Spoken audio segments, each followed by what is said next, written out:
허락하신 언약의 여정이 있습니다. 여러분, 모든 응답이 있습니다. 응답이 뭐냐? 불신앙도 응답되고 언약도 응답됩니다. 그 속에서 하나님께서 우리에게 불신앙으로 갈 거냐 언약으로 갈 거냐 말씀하십니다. 성경으로요. 여러분, 우리는 오늘을 살고 있지만 하나님 우리의 인생의 전체를 알고 계십니다. 우리는 오늘을 살고 있지만 우리는 다윗의 인생과 성경의 모든 사람들의 인생을 하나님께서 알려주셨습니다. 이유가 뭘까요? 다 똑같다고요. 그런데 그 길로 가지 말라고 합니다. 어떤 길입니까? 불신앙의 길이요. 베드로전서 5장 7절 말씀에 너희 염려를 주께 맡기라 이는 그가 너희를 돌보심이라. 여러분, 사람한테 아무리 우리의 염려를 계속 고백한다고 한들 이 사람이 우리의 염려를 해결할 수는 없습니다.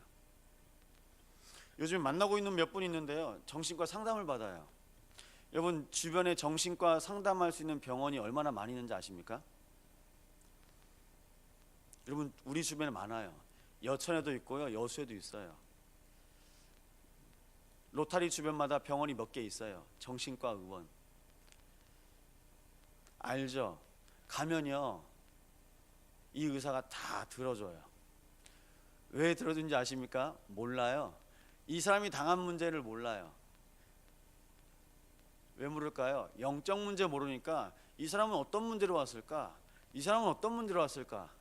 여러분, 다 똑같은 문제거든요. 하나님 떠난 문제. 염려 맡길 수 있는 유일한 분이 하나님이신데 하나님과 함께 하지 않으니까요, 그 염려를 내가 다 지고 가요. 마태복음 11장 28절입니다. 수고하고 무거운 짐진 자들아 다 내게로 오라 내가 너희를 쉬게 하리라. 하나님 만나라고요. 근데 하나님 못 만나니까요, 불신앙이 생길 수밖에 없습니다. 그 불신앙 속에서요 계속 살아요. 어떻게 해요? 각인 뿌리 체질되도록 삽니다. 안 바뀌어요. 그 불신앙과 염려와 걱정이 바뀌어 있는 것처럼 보입니다. 내가 열심히 땀 흘려서 노력하고 그리고요 부지런하면요 염려 없는 것처럼 보여요.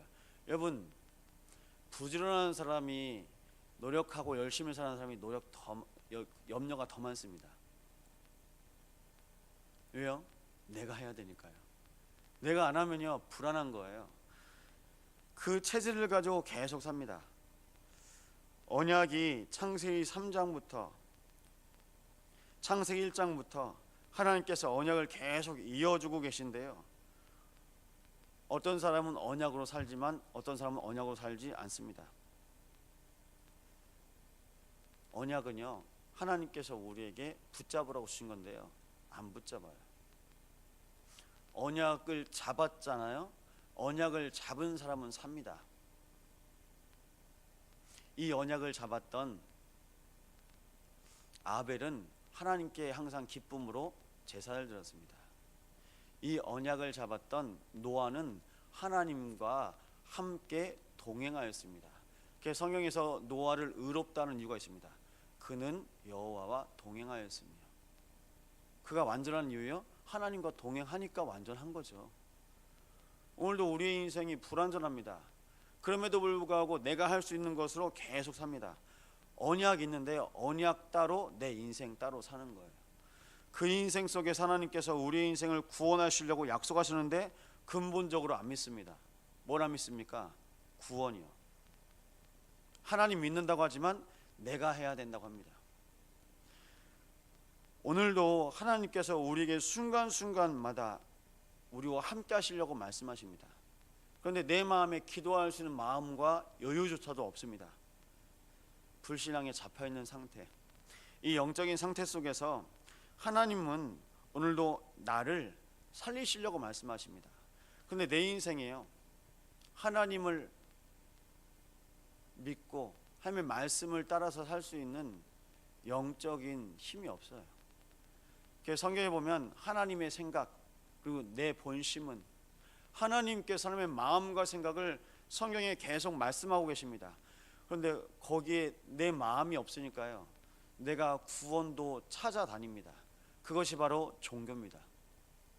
내가 평안과 안식이 없으니까요, 복음을 복음으로 받으면 되는데요, 싱거운 거예요. 뭔가 안 되는 거예요. 그냥 앉아서 그냥 내가 있는 곳에서 그리스도께서 하나님의 아들이심과 구원자의 심을 내가 있는 곳에서 받아들이고 믿으면 되는데 뭔가 싱겁죠. 절해야 돼요. 공을 쌓아야 되고요. 덕을 쌓아야 됩니다. 그러니까 우리 눈에 보기에도 내가 생각하고 세상이 판단하기에도 뭔가 해야 내가 복을 받겠는 거예요. 그게 종교입니다. 여러분 1월 1일 새해부터 무슨 소식을 드셨습니까? 여수에서 해맞이하러 왔거든요. 근데 바다에 빠져 죽었어요. 해맞이하러 왔다가 금오도에서 한 분이 바다에 빠져서 돌아가셨습니다. 무슨 일입니까? 불신자들은요 무엇을 해도 재앙이에요.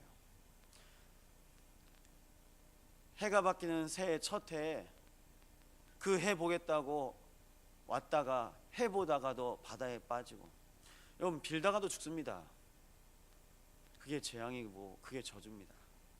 그 속에서 하나님께서 우리의 인생을 인도하십니다. 목사님께서 서울에 이제 계신 남한우 집사님 말씀하시죠. 철강회사 대표가 뭐가 부족한 게 있겠습니까? 그런데 계속 밀려오죠. 여러분 기업의 오너라면 결정하고 판단하고 모든 문제 앞에서 문제 오기 전에 먼저 결정하고 준비하고.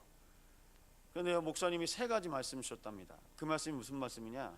모든 일 앞에서 하나님의 계획을 보고, 이 일을 통해서 사단이 나를 무력하게 만드는 그 일은 또 무엇이고, 그럼 이 사건과 이 계획 앞에서 정말 내가 하나님 앞에서 서야 될 내가 갱신할 부분은 무엇인가? 그 세 가지를 말씀하셨는데 그 세 가지를 평생 기억하신답니다. 여러분의 인생 속에 항상 확인하시기 바랍니다. 무엇을 확인하시면 되냐? 하나님의 계획을 확인하시면 됩니다. 또요, 사단의 모략을 또 확인하시면 됩니다. 또 무엇입니까? 아, 하나님이 나를 더욱더 세워가시는구나. 그것도 확인하시면 됩니다. 그 일을 통해서 하나님은 그 모든 문제를 하나님의 축복으로 바꾸실 것입니다. 여러분 언약의 여정으로 제가 인도받고 있는데요, 정말 도전할 게 있는데요, 다른 것으로 도전하는 것이 아니라 믿음으로 도전하시기 바랍니다. 하나님의 말씀을 따라가는 사람으로 여러분 오늘 도전하시기 바랍니다. 하나님이 주시는 응답 속으로 여러분 인도받도록 여러분 인도받으시기 바랍니다. 무엇이 응답이냐? 하나님이 예비하신 그 현장과 하나님의 계획 속에 내가 있는 것이 참 응답입니다.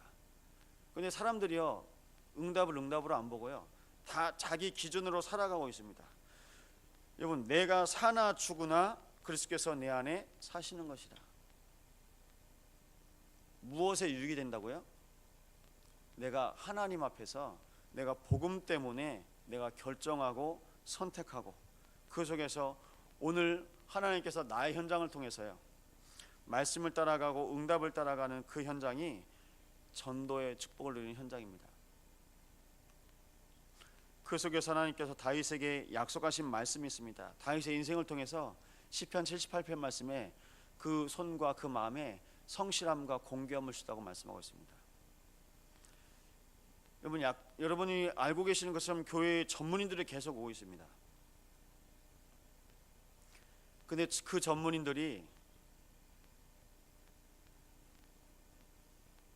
자기에게 있는 기능을 사용하지 못하고 있습니다. 왜 못하고 있냐? 그 마음에 힘이 없어요. 영적 문제가 오니까요 내가 가지고 있는 모든 기능이 무력화됩니다. 쓸 수 없게 돼요. 여러분 대통령은 대통령의 일을 하시면 됩니다. 그런데요 대통령의 일을 해야 되는데요 온갖 당파와 정치인들의 공격 속에서 결국 코너에 몰리고요 선택해서는 안 될 선택도 합니다. 뭐라고까지 말하냐? 공격을 받으니까요 여러분 일단 공인들은요 모든 사람 앞에 노출되는 많은 사람들은요 멘탈이 강해야 된답니다. 여러분 그 멘탈이 세상이 말하는 멘탈이 뭐냐? 정신이 강해야 된대요. 정신력. 여러분 정신 갖고 되겠습니까? 하나님이 우리의 영의 주인이시고 우리의 영에 날마다 새 힘을 주셔야 되지 않겠습니까? 이 축복을 누린 사람이 바로 다윗입니다. 다윗에게 주신 믿음과 실력, 그 속에서 하나님께서 내가 베들레헴에 한 왕을 보았노라 말씀하십니다. 그래서 사무엘에게 너는 그에게로 가서 기름을 부어라. 그 사람이 바로 다윗입니다. 다윗이 무엇이라고 고백합니까? 주의 종 베들레헴 사람 이새의 아들 다윗이라고 말합니다. 내가 누구인지. 여러분, 여기서 무엇이 나옵니까? 여러분, 창세기에는 아브라함, 이삭, 야곱, 요셉, 하나님께서 믿음의 조상을 통해서 그 가정에게 계속 이 언약을 전달합니다.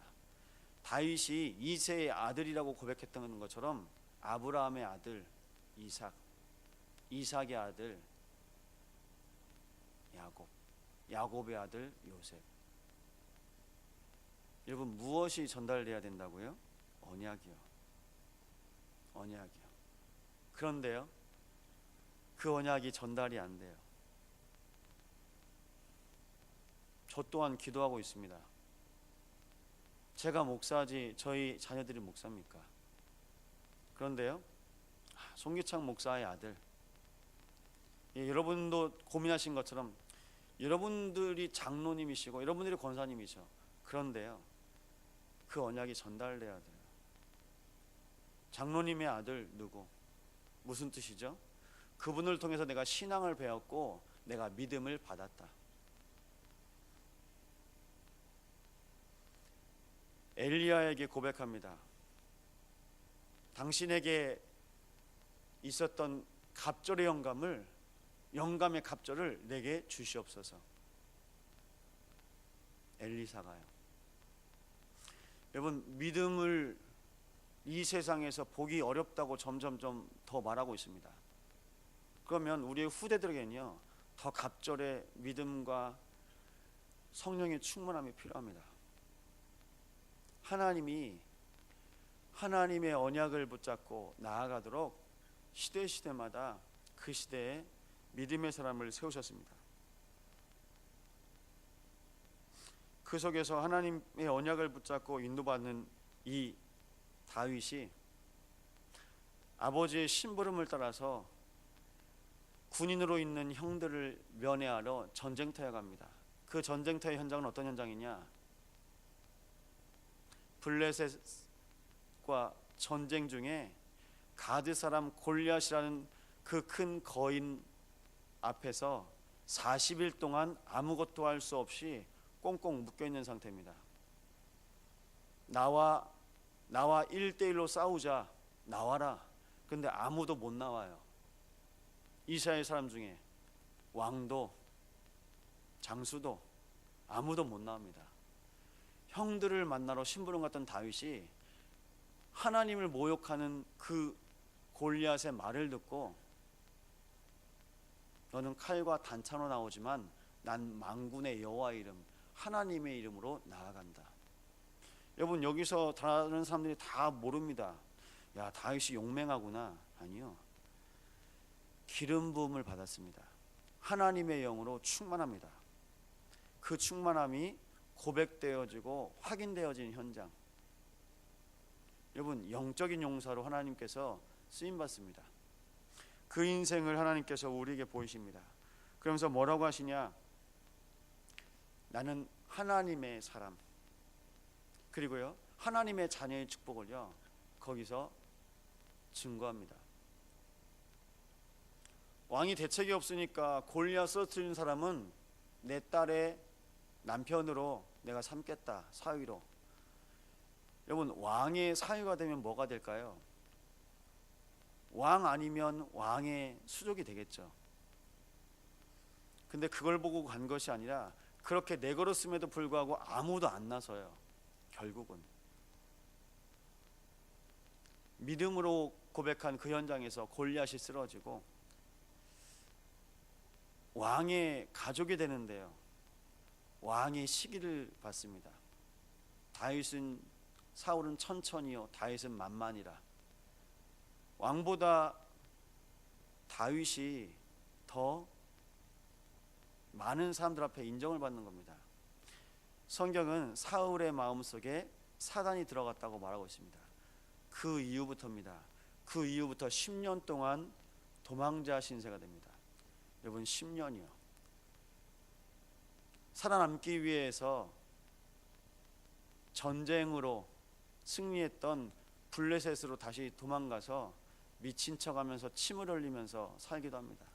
근데 이 마음속엔 하나님을 사랑하는 그 마음이 있습니다. 그래서요, 왕하고는 대적하지 않습니다. 여러분, 신기하죠? 문제 만나면서도 하나님만 바라봤던 다윗인데,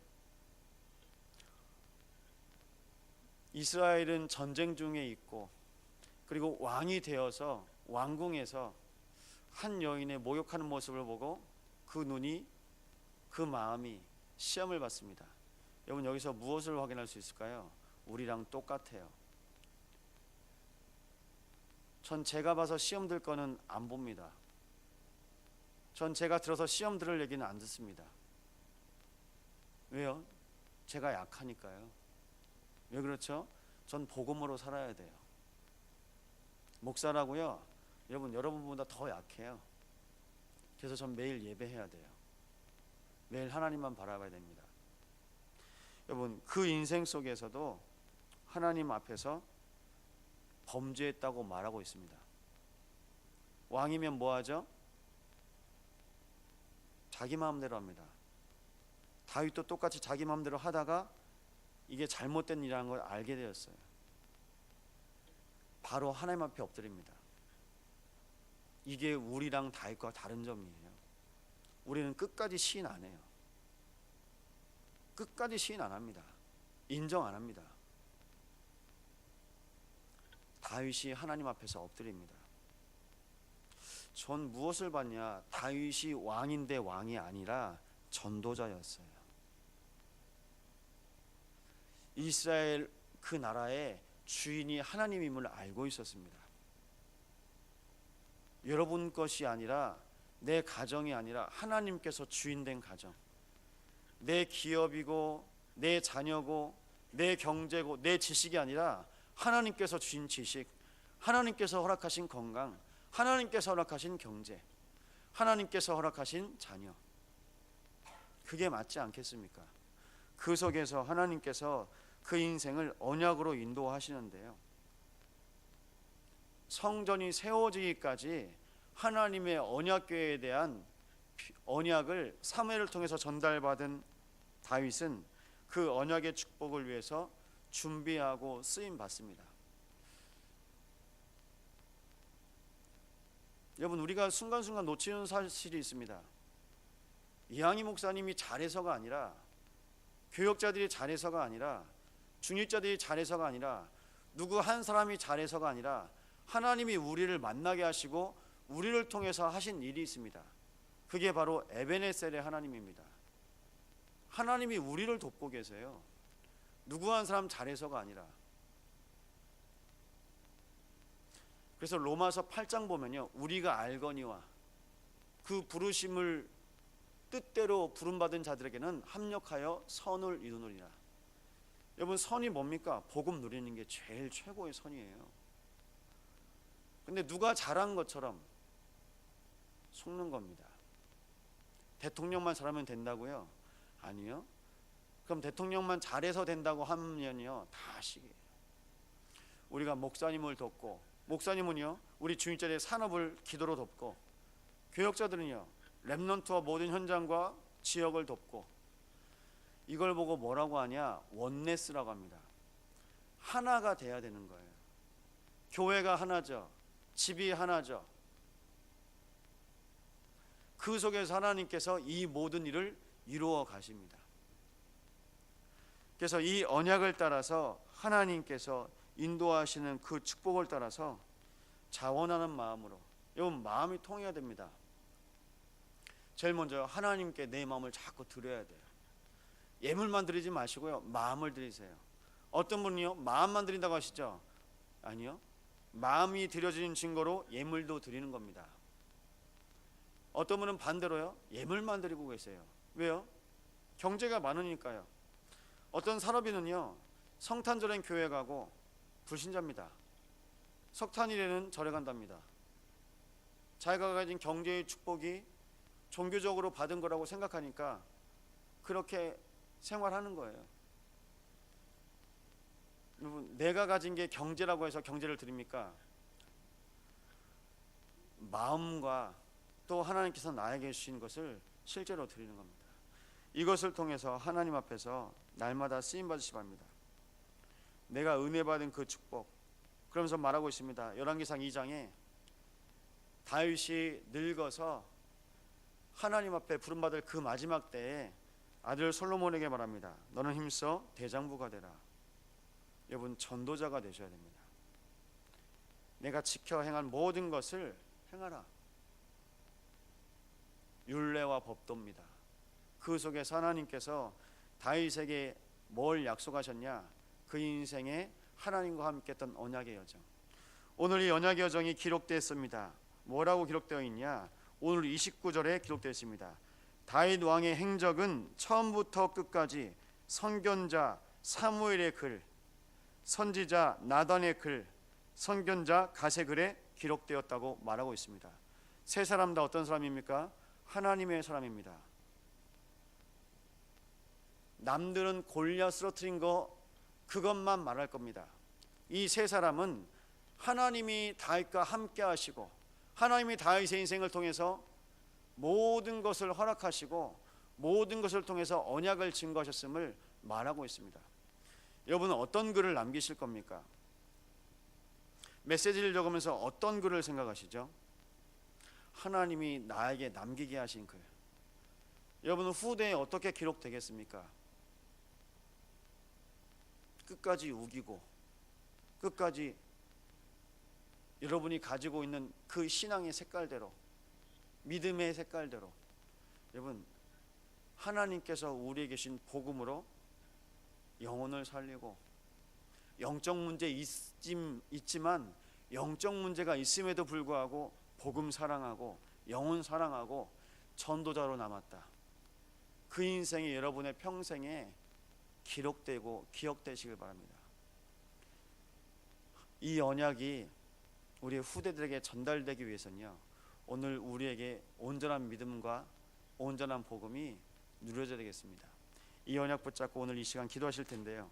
하나님, 언약의 사람으로 나를 남기시고 또 언약의 사람으로 우리의 모든 성도와 후대를 남기시며 하나님께서 우리의 후대에게 약속하신 세계복음화의 축복을 누리는 그 언약의 길로 갈 수 있도록 우리의 인생과 우리의 교회와 또 우리 모든 전도자들이 그 언약의 길로 갈 수 있게 해달라고 합심으로 기도하시겠습니다.